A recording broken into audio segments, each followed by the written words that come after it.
There is a fighter that will be making that walk to the octagon for the 19th time. 19th time. And if he loses, I think this might be his last time making that walk to the octagon. This is a father time segment. This is a father time right here. Your boy, Michael Johnson. Oh, don't do him like that. Michael Johnson. And I have to, you know, and I like Michael Johnson. But let me give you some background. Okay. And then go to town on how much you like him. He lost 5 of his last 6 fights. Okay. Right? Yeah. He went down to featherweight. He had 1 fight at featherweight against Darren Elkins. He lost that at the damage, and he lost that fight. He lost that. And I think he got finished in that fight too. Mm-hmm. But regardless, he lost that fight.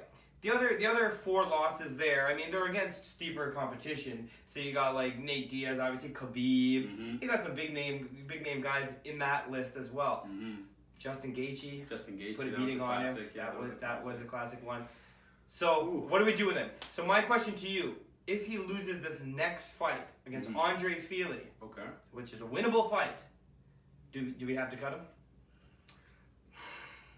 And this is where I think the bias in me starts to show, because I like to be objective and I like to think I'm mainly objective. Yeah. But when it comes to Michael Johnson, I am not gonna sit here and say we should cut this guy. Okay.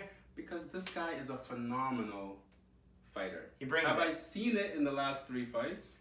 I haven't seen it as much in the last 3 fights. Right. Did the loss to Darren Elkins break my heart? Yes. Oh my God, I was shattered. I was in pieces. He gassed in that one. He gassed in that one, and as soon as it hit the ground, it looked like he was too complacent, and Yes. then Darren was just like, okay, well, Yes. this is my fight then.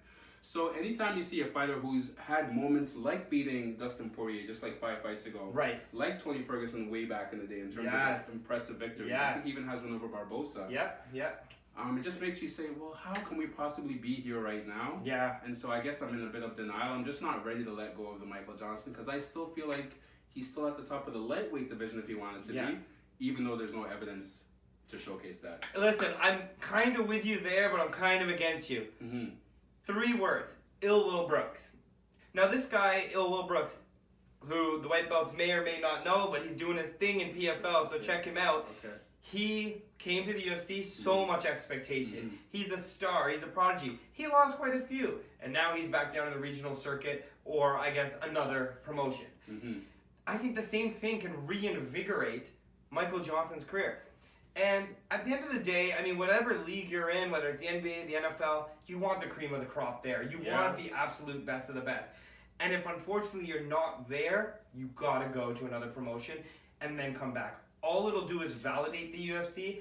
It'll give MJ some more confidence too, which I think he needs. He's a confidence fighter, as you've seen when Nate Diaz beat him up because of that and got in his head. Yeah. So I think if he loses this fight to Andre Fili, even if it's a split decision, I've got to see him go.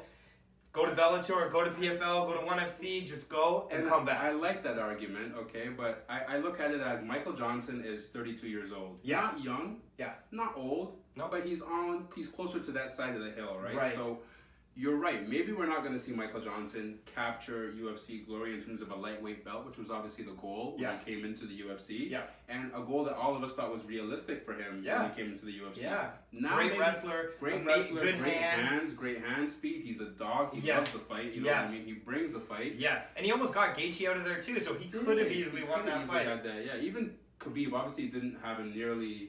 He didn't have him in real trouble, but he did. He did tag him. He did tag him. Yes. And so with that, then I'm not mad at a fighter like this sliding back to that gatekeeper status, so that we can say, okay, you want to be a prominent. I guess he's fighting at featherweight now, but yeah. He should be a lightweight. You want to be.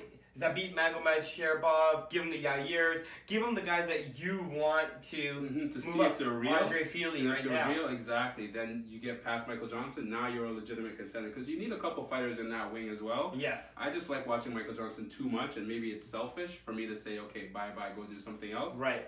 So I want him around, and that's just how I feel about it. Listen, that fight is upcoming August 25th.